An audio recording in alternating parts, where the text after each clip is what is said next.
are very much concerned. Sorkar Mikhalia kala perkat jeliu banteno ya ka Veterinary College Kyrdemkhla hari Bhoi. Da ka pentip halor kani Menteri Ketenat Animal Husbandry bat Veterinary uba AL Hek. Ulo ong ba kani ketenat kala dep don lupa ki jaka kabayar praspa akar bat kumta kamdon kanu gajing hakaban yo jaka.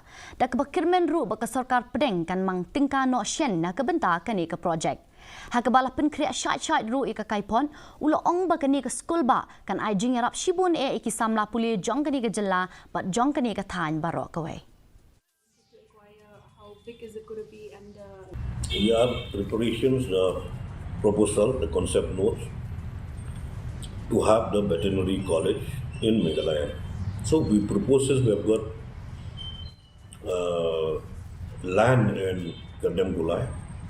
So we propose for the veterinary college. Now we have land almost more than 800 acres. If we require 100 acres, 200 acres, the veterinary department has no problem to part the land for the veterinary college.